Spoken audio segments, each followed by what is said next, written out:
Jai Hind students. Today we'll start a new chapter of geography, chapter 5, agriculture. In this chapter we will discuss about agriculture and their types.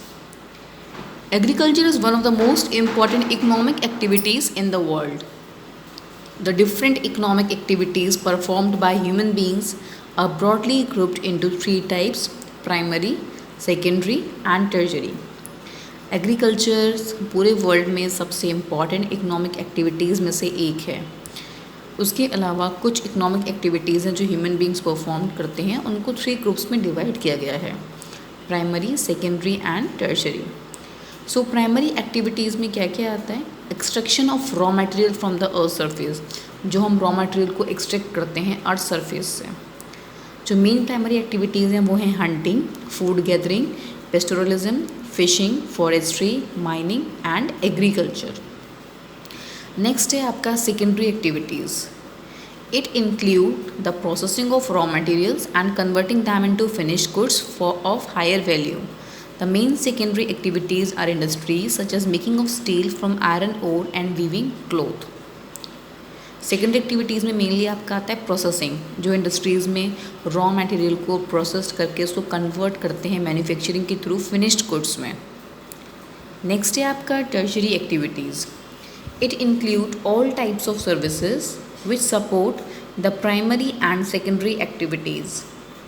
The main tertiary activities are transport, trade, education, banking, insurance and advertising.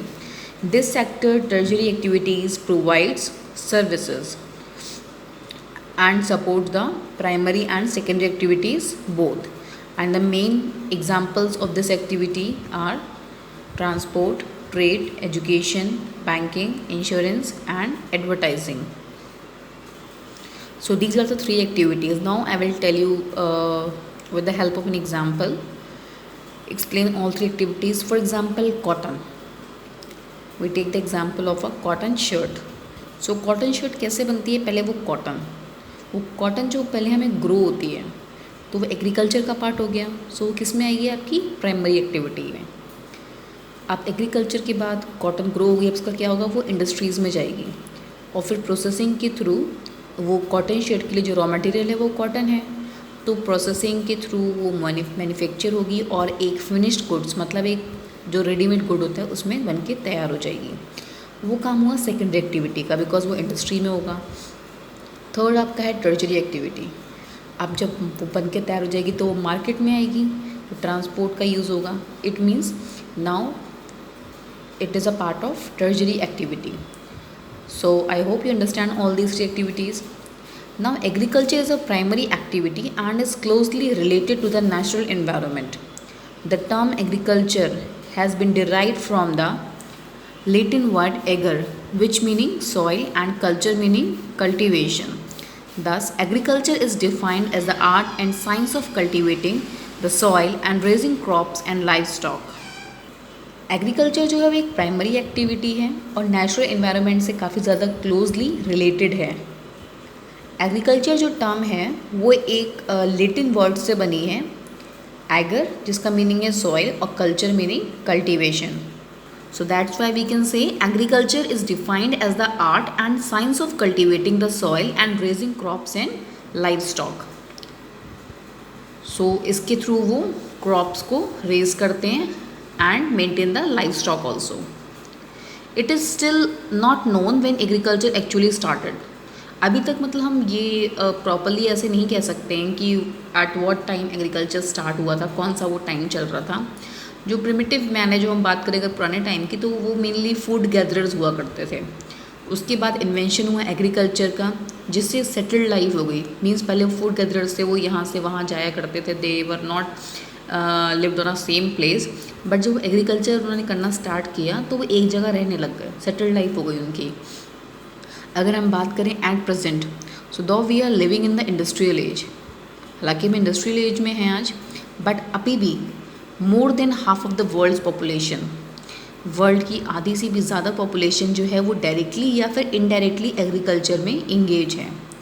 लगभग 61.5% India की total population अभी भी agriculture पे depend है. So with the spread of agriculture as a global activity, great progress has been made in every aspect of crop production.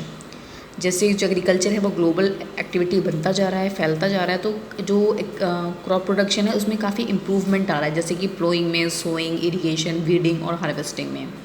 Human beings ने भी काफ़ी सारी टेक्निक्स को डेवलप किया है एग्रीकल्चर का प्रोडक्शन बढ़ाने के लिए, बिकॉज़ ये बहुत ज़्यादा ज़रूरी था, बिकॉज़ जो पॉपुलेशन है वो बहुत ज़्यादा है। जब पॉपुलेशन ज़्यादा होगी तो उसकी डिमांड जो है फूड के लिए वो भी ज़्यादा होगी, और डिमांड फूड की फिर कैसे पूरी होगी, जब इतना प्रोडक्शन होगा। तो प्रोडक्शन को बढ़ाने के लिए काफ़ी सारे टेक्निक्स का यूज़ किया गया है। फार्म मशीनरी का इंट्रोडक्शन किया गया जिसने क्रॉप प्रोडक्शन को बहुत ज़्यादा बढ़ाया, और उससे काफ़ी सारा जो कल्टीवेशन एरिया है वो कल्टीवेशन के अंडर आने लगा। एग्रीकल्चर सिर्फ फूड प्रोवाइड नहीं करता ह्यूमन बींग्स के लिए या एनिमल्स के लिए, ये एक मेन सोर्स भी है रॉ मटेरियल का इंडस्ट्रीज़ के लिए, जैसे कि टेक्सटाइल्स। जैसे अब एग्जांपल दिया आपको अभी कॉटन का, तो कॉटन के कपड़े कैसे बनते हैं, कॉटन से। तो कॉटन ग्रो तो एग्रीकल्चर से ही होती है। शुगर है, शुगर बनती है शुगर केन से। ऑयल सीड्स होते हैं, तो ये सब एग्रीकल्चर से ही होता है। तो इंडस्ट्रीज़ भी बहुत सारी एग्रीकल्चर पे ही डिपेंड हैं। It also acts as a consumer of industrial products like farm machinery, fertilizers and pesticides. ये कंज्यूमर है इंडस्ट्रियल प्रोडक्ट्स का, जैसे कि फार्म मशीनरी, फर्टिलाइजर्स और पेस्टिसाइड। जो इसकी सफलता है इंडस्ट्रियल सेक्टर की, वो कहीं ना कहीं डिपेंड है एग्रीकल्चर पे। जितना एग्रीकल्चर अच्छा होगा उतनी ही इंडस्ट्रीज़ भी ज़्यादा सफल होंगी। Now we will discuss factors influencing agriculture. कौन कौन से फैक्टर्स हैं जो एग्रीकल्चर पे को इन्फ्लुएंस करते हैं। The methods of farming, types of crops grow and the amount of production vary from place to place. जितने भी मेथड्स हैं फार्मिंग के या जो भी प्रोडक्शन होता है वो हर जगह से अलग अलग होता है। सब जगह सेम प्रोडक्शन या सेम टाइप की क्रॉप्स ग्रो नहीं होती हैं, सब जगह अलग सिस्टम होता है। ऐसा क्यों है, बिकॉज इन्वायरमेंटल कंडीशंस डिफरेंट होती हैं सब जगह। कुछ फिजिकल और इकोनॉमिक फैक्टर्स भी होते हैं जो एग्रीकल्चर पे असर डालते हैं। तो पहले हम बात करेंगे रिलीफ की। तो जो लैंड जिस पे क्रॉप्स ग्रो होते हैं उसको हम बोलते हैं अरेबल लैंड। तो लो लैंड एरिया जो होता है, जैसे कि रिवर बेसिन्स हैं, फ्लड प्लेन्स हैं, डेल्टाज हैं, ये ज़्यादा सूटेबल होते हैं एग्रीकल्चर के लिए in comparison to highlands. Lowlands में क्या होता है, पॉपुलेशन ज़्यादा होती है, उससे हमें चीप लेबर मिल जाती है, मतलब सस्ते रेट्स में हमें लेबर मिल जाती है, और पूरा एक रेडी मार्केट मिलता है फार्म प्रोडक्ट्स के लिए। जो हम बनाते हैं प्रोडक्ट्स, उसके लिए हमें एक रेडी मार्केट मिलता है। हिली एरियाज़ में क्या होता है, सॉइल इरोजन बहुत ज़्यादा होता है। Soil erosion, I hope you remember soil erosion, हमने लास्ट चैप्टर्स में पढ़ा था। Removal of top layer of soil is known as soil erosion. Soil erosion बहुत ज़्यादा होता है। Moreover farm machinery can not be use and the means of transport are limited. ज़्यादा machineries का हम वहाँ यूज़ नहीं कर सकते, और वहाँ पे मीन्स ऑफ ट्रांसपोर्ट भी बहुत कम होता है, बिकॉज वो हिली एरियाज़ में आ जाता है। तो इसलिए जो लो लैंड एरियाज़ होते हैं वहाँ पे ज़्यादा कल्टीवेशन भी होता है और ज़्यादा प्रोडक्शन भी, जिसकी वजह से वहाँ पे बिकॉज वहाँ पे डेंस पॉपुलेशन भी होती है, तो वहाँ पे इजली चीप लेबर भी मिल जाती है, सो वो ज़्यादा अच्छा रहता है। नेक्स्ट है आपकी climatic conditions. Hot and humid climate जो होता है वो एग्रीकल्चर को फेवर करता है, इसलिए जो कल्टीवेशन है वो almost through out the year होता है इक्वेटोरियल और ट्रॉपिकल रीजन्स में। विंटर सीजन्स में और कोल्ड रीजन्स में टेम्परेचर काफ़ी ज़्यादा लो होता है प्लांट ग्रोथ के लिए। तो the moisture requirement for crop is also essential for the cultivation के लिए मॉइस्चर की ज़रूरत भी होती है क्रॉप्स को। So it varies according to temperature, because वो टेम्परेचर के अकॉर्डिंग चेंज होता रहता है कि कहीं पे गर्मी है, कहीं पे ठंड होती है। काफ़ी मॉइस्चर चाहिए होता है ट्रॉपिकल एरियाज़ में in comparison to temperate area. Same crop अगर हम ग्रो करेंगे ट्रॉपिकल में और टेम्परेट में, तो हमें ट्रॉपिकल एरिया में उसी क्रॉप के लिए ज़्यादा मॉइस्चर की नीड होगी। तो ये काफ़ी डिफ़िकल्ट होता है ड्राई एरियाज़ में क्रॉप्स को ग्रो करना बिना इरिगेशन के, मीन्स बिना पानी के, बिकॉज वहाँ पे ड्राई एरिया है तो बहुत ज़्यादा प्रॉब्लम है वाटर की। तो इरिगेशन के बिना वहाँ पे क्रॉप्स को ग्रो करना बहुत मुश्किल होता है। नेक्स्ट है सॉइल। इम्पॉर्टेंट पॉइंट है soil. The soil not only supports the plant but also act as a medium to supply moisture plant. Soil ना कि सिर्फ प्लांट उसमें ग्रो होता है, वो प्लांट्स को मॉइस्चर और न्यूट्रिएंट भी प्रोवाइड करती है। जो पोरस सॉइल होती है सबसे सॉफ्ट होती है और इजीली उसको हम यूज़ कर लेते हैं। क्ले सॉइल में क्या होता है, हाई मॉइस्चर कैपेसिटी होती है, हाई मॉइस्चर को रोकने की कैपेसिटी होती है। एल्यूवियल सॉइल बहुत ज़्यादा फर्टाइल होती है, ये सॉइल जो होती है इसमें काफ़ी सारी वैरायटी होती है केमिकल्स की, जो जो डिफरेंट क्रॉप्स की ग्रोथ के लिए, प्रोडक्शन के लिए सूटेबल होता है. However the fertility of the soil reduces with continuous cultivation. जब हम सॉइल पे मतलब कंटिन्यूस कल्टीवेशन करते रहेंगे तो फर्टिलिटी कम होती रहती है, इसलिए ज़रूरी है हमें सॉइल की फर्टिलिटी को मेंटेन करना. नेक्स्ट है आपके इकोनॉमिक फैक्टर्स. इकोनॉमिक फैक्टर्स में मेनली आपके आते हैं जो हमें फार्म इनपुट्स चाहिए उनकी अवेलेबिलिटी, हमें जो जितनी भी चीप लेबर चाहिए वो प्रॉपर्ली हमारे पास अवेलेबल है या नहीं, ट्रांसपोर्ट फैसिलिटीज़, मार्केट, फार्मर्स जो लोन लेते हैं. सो मेन फार्म इनपुट्स में क्या आता है आपका, seeds, fertilisers, machinery and labour. कुछ इसके अलावा और इम्पॉर्टेंट फैक्टर्स हैं इस सिस्टम के, land tenure, land use, availability of farm machinery, government policy and the level of scientific and technological developments. Land tenure, कितने टाइम पीरियड के लिए आपके पास लैंड है, कितना उसका यूज़ हो रहा है, आपके पास कितनी फार्म मशीनरी अवेलेबल है, गवर्नमेंट की क्या पॉलिसीज़ हैं, साइंटिफिक और टेक्नोलॉजिकल डेवलपमेंट्स किस लेवल तक हैं. ये सारे फैक्टर्स हैं जो एग्रीकल्चर को इन्फ्लुएंस करते हैं. Some points are given here. जो कल्टीवेशन होता है वेजिटेबल्स का डायरेक्ट सेल होती है कंज्यूमर को या फिर रेस्टोरेंट को, उसको हम क्या बोलते हैं, ट्रक गार्डनिंग. फ्रूट्स की कल्टीवेशन को बोलते हैं horticulture. Fish breeding of fish को हम बोलते हैं पिसीकल्चर. जो हम रेयरिंग ऑफ सिल्क वॉर्म करते हैं वो होता है सिल्क को बनाने के लिए, वो सेरिकल्चर. एंड जो हम ग्रेप्स का प्रोडक्शन करते हैं कल्टीवेशन जो होता है वो होता है विटिकल्चर. और फ्लावर का कल्टीवेशन होता है floriculture. So remember all these terms. Now will discuss about the types of farming, because बहुत सारी फार्मिंग है. सो बिकॉज इन्वायरमेंटल कंडीशन जो है वो सेम नहीं है पूरे वर्ल्ड में, डिफरेंट टाइप्स ऑफ फार्मिंग भी इसलिए डेवलप है अलग अलग जगहों पे. So different types of farming जो है वो डिपेंड करती है जोग्राफिकल कंडीशंस पे या फिर हिस्टोरिकल बैकग्राउंड पे. सो जोग्राफिकल कंडीशंस के बेसिस पे, प्रोडक्ट्स की डिमांड पे, लेबर पे, टेक्नोलॉजी के लेवल पे फार्मिंग को डिफरेंट टाइप्स में क्लासीफाई किया गया है. तो first one is subsistence farming. Subsistence farming जो है वो मेनली मतलब छोटी सी लैंड पे होती है जो फार्मर्स की फैमिली की नीड को पूरा कर देती है. मींस वो उस लैंड पे इतना ग्रो कर लेते हैं कि उनके परिवार की जो ज़रूरत है वो पूरी हो जाती हैं. इस टाइप की फार्मिंग में जो फार्मर्स होते हैं वो पुराने मेथड्स को यूज़ करते हैं डिफरेंट क्रॉप्स को ग्रो करने के लिए.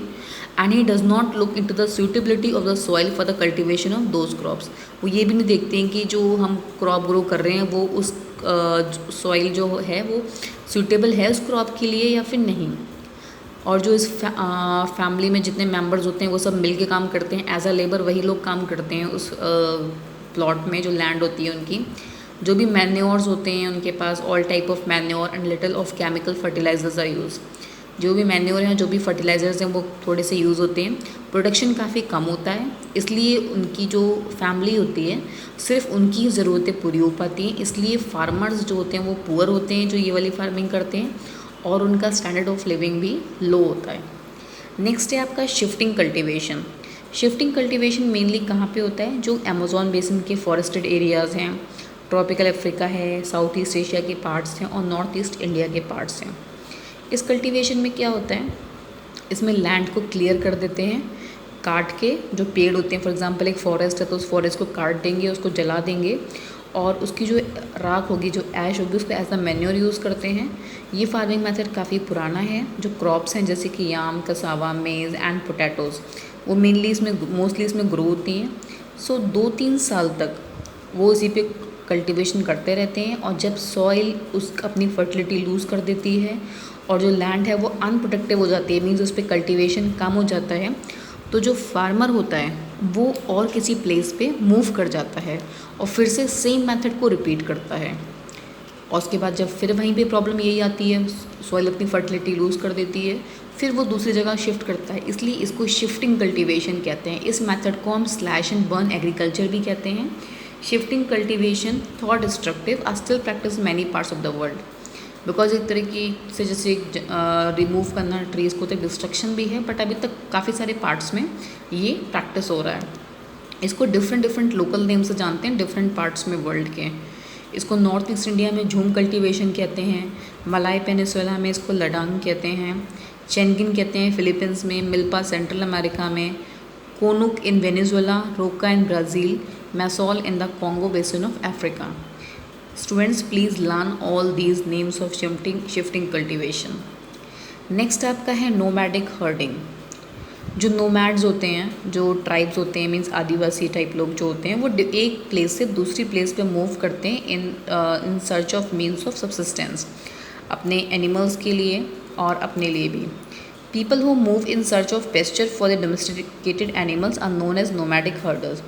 जो लोग जो अपने एनिमल्स उन्होंने पाल रखे होते हैं, जैसे कि शीप है, डॉग है, पाल रखे होते हैं, या फिर जो काऊ वगैरह जो भी होता है उनके पास, उनके पेस्चर के लिए जो उनका मतलब खाना होता है, जो उनके लिए ग्रासेस होती हैं वो चाहिए होती हैं, तो इस टाइप के जो पीपल होते हैं उनको हम बोलते हैं nomadic herders. Their seasonal movement with livestock uphill during summer and downhill during winter in search of pasture is called transhumance. जो उनका सीजनल मूवमेंट होता है नोमैडिक हर्डर्स का, अपने जानवरों के साथ समर के टाइम पे हिल्स पे जाना और विंटर्स के टाइम पे नीचे आ जाना इन सर्च ऑफ पेस्चर, इसको हम बोलते हैं सिस्टम को ट्रांसह्यूमेंस। नोमैडिक हर्डिंग जो होती है वो मेनली एरिड और सेमी एरिड रीजन्स जो हैं वहाँ पे ये प्रैक्टिस होती है, जैसे कि सहारा रीजन्स हैं यहाँ के, जो अफ्रीका में, सेंट्रल एशिया में और इंडिया की कुछ पार्ट्स में, लाइक राजस्थान में, जम्मू एंड कश्मीर में। जो एनिमल्स इनके पास होते हैं वो मेनली शीप, गोट्स, कैमल्स और याक्स। ये एनिमल जो हैं फूड प्रोवाइड करते हैं, प्रोवाइड फूड जैसे कि मिल्क और मीट, और जैसे कि जो वूल है वो जो शीप है वो वूल भी प्रोवाइड करती है, and hides which are use to make clothes and shelter, जिससे वो क्लोथ बनाते हैं और शेल्टर रहने की जगह। नोमैडिक हर्डर्स के पास अपनी कोई भी रहने की परमानेंट जगह नहीं होती है, वो मेनली टेंट्स में रहते हैं, जिसको वो इजीली जब मूव करते हैं तो वो उसको हटा लेते हैं और अपने साथ ले जाते हैं डिफरेंट प्लेसेस पे। So they are the nomadic herders which move from place to place in search of pasture for their livestock, for their animals. Next है आपकी सेडेंटरी फार्मिंग। पहले क्या होता था, लोग जो है एक जगह से दूसरी जगह पे मूव करते थे, जैसे कि फूड गैदरर हो गए, हंटर हो गए, हर्डर और शिफ्टिंग कल्टीवेटर हो गए। सो जब मतलब फार्मर ने सीखा कि सॉइल फर्टिलिटी को कैसे मेंटेन करते हैं, तो उन्होंने ये सोचा कि हमें एक ही जगह पर रहना चाहिए। अगर हमें हर जगह बार मूव करते रहेंगे तो प्रॉब्लम होगी। So that's why they decided to settle at one place. तो उन्होंने इस टेक्निक को यूज़ किया, क्रॉप रोटेशन को, सॉइल फर्टिलिटी को कंजर्व करने के लिए। उन्होंने काफ़ी सिंपल टूल्स भी बनाए कल्टीवेशन के लिए, और अपनी कैटल्स, रेयरिंग कैटल्स, उन्होंने अपनी कैटल्स को भी का भी काम करना स्टार्ट किया। फ्री टाइम में उन्होंने काफ़ी सारे कॉटेज इंडस्ट्रीज़ का सिस्टम डेवलप किया, रॉ मटेरियल का यूज़ करके, जो लोकल रॉ मटेरियल होता है। सो इस एक्टिविटीज़ से जो फार्मर की इनकम है वो थोड़ी सी और बढ़ गई, और वो एज अ सेटल्ड फार्मर वहाँ पे सेटल हो गया। नेक्स्ट है आपकी इंटेंसिव फार्मिंग। इंटेंसिव फार्मिंग में क्या होता है, फार्मर जो होता है वो ज़्यादा से ज़्यादा प्रोडक्शन करना चाहता है अपनी इस छोटे से प्लॉट ऑफ लैंड से।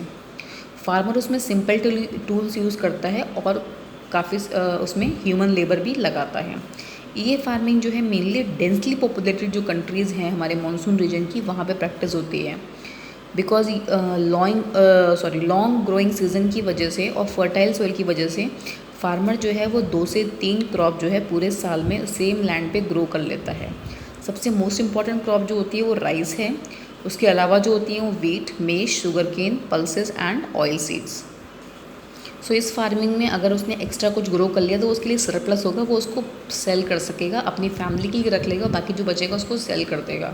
ठीक है, एक्स्ट्रा इनकम हो जाती है उनकी। नेक्स्ट है आपकी commercial farming. Commercial farming mainly business purpose के लिए होती है, आपके प्रॉफिट के लिए। कॉमर्शियल फार्मिंग में जो क्रॉप्स ग्रो होते हैं, जो लाइफ स्टॉक हम करते हैं, वो मेनली जो जानवरों को हम पालते हैं वो मेनली सेल के लिए मार्केट में। कॉमर्शियल फार्मिंग इंटेंसिव भी होती है और एक्सटेंसिव भी होती है। इसमें जो फार्म्स होते हैं जहाँ पे वो क्रॉप प्रोडक्शन होता है वो काफ़ी बड़ा होता है साइज़ में, और इसमें काफ़ी ज़्यादा पैसे इन्वेस्ट करने पड़ते हैं। Farmers try to keep the cost of production as low as possible. Farmers कोशिश करते हैं कि जो कॉस्ट ऑफ प्रोडक्शन है वो कम से कम रहे। Most of the work on the farm is done by machine. In farms में मोस्टली जो काम है वो मशीन से होता है। ये जो फार्मिंग है मोस्टली प्रेरीज़ हैं, नॉर्थ अमेरिका के Pampa, South America, steppes of Eurasia, वहाँ प्रैक्टिस होती है। कॉमर्शियल ग्रेन फार्मिंग जो है वो मेनली मिडिल लैटिट्यूड्स में specially is essentially of this type, is mainly of this type. Mainly वहाँ पे ये वाली जो क्रॉपिंग है वो प्रोडक्शन होता है उसका वहाँ पे। नेक्स्ट है आपका एक्सटेंसिव फार्मिंग। एक्सटेंसिव फार्मिंग जो होती है मेनली स्पार्सली पॉपुलेटेड एरियाज़ में होती है, जहाँ पे मतलब कम पॉपुलेशन होती है और काफ़ी ज़्यादा लैंड अवेलेबल होती है जो फार्मिंग के लिए सूटेबल होती है। तो जिन लोगों के पास मेनली जो लैंड्स होती हैं वो ज़्यादा लार्ज होती हैं और फार्म उस पर जो वर्क है वो मशीन्स के थ्रू फार्मर करता है। उसमें से एक या दो कमर्शियल क्रॉप्स को भी वो ग्रो करता है। सबसे इम्पॉर्टेंट जो क्रॉप होती है वो वीट और मेज़ होती है। उनका जो आउटपुट होता है वो हाई रहता है और जो ईल्ड है पर हेक्टेयर है वो लो रहता है। कुछ रीजन्स में विंटर सीज़न जो है वो काफ़ी ज़्यादा होते हैं, जिसकी वजह से ग्रोइंग जो है सीज़न की वो कम हो जाती है। तो उन एरियाज़ में एक ही क्रॉप को ग्रो कर पाते हैं वो लोग। Now mixed farming is the next one. Mixed farming में क्या होता है, लाइव स्टॉक्स भी रियर्ड होते हैं और क्रॉप फार्मिंग भी होती है। फॉडर क्रॉप्स को भी कल्टीवेटेड करते हैं फूड क्रॉप के साथ। मीन्स फूड क्रॉप तो ग्रो करते ही हैं, साथ में जानवरों के लिए भी क्रॉप्स को ग्रो करते हैं, जिसको हम फॉडर क्रॉप्स कहते हैं। कैटल्स को यूज़ करते हैं मिल्क के लिए और मीट के लिए। That is an important feature of mixed farming. ये मेनली कहाँ पे होती है, जो थिकली पॉपुलेटेड एरियाज़ हैं यूरोप के, ईस्टर्न यूएसए के और अर्जेंटीना के, south east Australia, New Zealand and south Africa के। फार्मर्स जो हैं वो एक वेल डेवलप्ड सिस्टम जो है वो यूज़ करते हैं क्रॉप रोटेशन का, जिससे सॉइल फर्टिलिटी भी रिटेन होती है। उसमें मेनली जो ईल्ड होती है, प्रोडक्शन होता है वो काफ़ी हाई होता है। काफ़ी सारे फार्मिंग के मेथड्स उसमें यूज़ होते हैं, क्विक मीन्स ऑफ ट्रांसपोर्टेशन और एक रेडी मार्केट होता है। बिकॉज वहाँ पे थिकली पॉपुलेटेड एरियाज़ होते हैं तो वहाँ पे स्पेशली उनको रेडी मार्केट मिलता है, जिससे उनको पता होता है कि they can ensure good returns for the farmers. उसमें फार्मर्स का भी काफ़ी ज़्यादा प्रॉफिट रहता है। नेक्स्ट है आपकी प्लांटेशन एग्रीकल्चर। प्लांटेशन जो है एक तरीके से कॉमर्शियल फार्मिंग की तरह है। इसको यूरोपियंस ने इंट्रोड्यूस किया था ट्रॉपिकल और सब ट्रॉपिकल रीजन्स में। ये जो फार्म्स होते हैं जहाँ पे वो ग्रो होती हैं क्रॉप्स, उनको बोलते हैं एस्टेट्स। और वो जो एस्टेट्स होते हैं वो काफ़ी ज़्यादा बड़े होते हैं, तो उसमें साइंटिफिक मेथड्स का यूज़ होता है। चीप और स्किल्ड लेबर को यूज़ करते हैं, जो उनको सस्ते रेट्स में मिल जाती है और बिल्कुल एकदम स्किल्ड होती है, उनको सब कुछ आता है। इसमें काफ़ी ज़्यादा पैसे इन्वेस्ट करने पड़ते हैं। इन प्लांटेशन फार्मिंग में मोस्टली एक सिंगल क्रॉप ग्रो होती है पूरी लैंड पे, जैसे कि tea, coffee, sugarcane, rubber, banana, spices and cotton. Plantation जो है दैट इज़, उसको कौन मैनेज करता है, इंडस्ट्रियल यूनिट्स। तो जब हम टी ग्रो कर रहे हैं, कॉफ़ी ग्रो कर रहे हैं, तो of course it is we all know that कि इंडस्ट्रीज़ इनका यूज़ कर रही होंगी। Example of such farming are the rubber plantations in Malaysia, coffee plantation in Brazil, tea plantations in India and banana plantations in West Indies. Last type of farming is dairy farming. Dairy farming develop होती है industrial cities की needs को पूरा करने के लिए। इसकी जो ग्रोथ है और जो डेवलपमेंट है उसकी रूट्स कहाँ से आती हैं, यूरोप से। बिकॉज वहाँ का क्लाइमेट जो है वो नेचुरल पेस्चर के लिए काफ़ी सूटेबल होता है। कैटल्स को यूज़ करते हैं मिल्क के लिए बिग सिटीज़ में, to meet the needs of people working in factories. जो फैक्ट्रीज में लोग काम कर रहे हैं उनकी ज़रूरतों को पूरा करने के लिए। डेयरी फार्म्स में लार्ज लेबर की नीड होती है जो उनकी कैटल्स को देख सके। At present machines are widely used for milking. अब बहुत जगह मशीन्स का यूज़ हो रहा है मिल्क निकालने के लिए, फीडिंग कराने के लिए, कैटल को क्लीन करने के लिए, बट इन सब में काफ़ी ज़्यादा कैपिटल की ज़रूरत होती है। So in this chapter we had discussed about the primary, secondary and tertiary activities and different types of farming, dairy farming, plantation farming, commercial farming, extensive farming, subsistence farming, sedentary farming. So read the chapter carefully and try out a part of this chapter. So now the chapter is finished. Read the chapter carefully and listen the video also. And take care, stay at home. Thank you.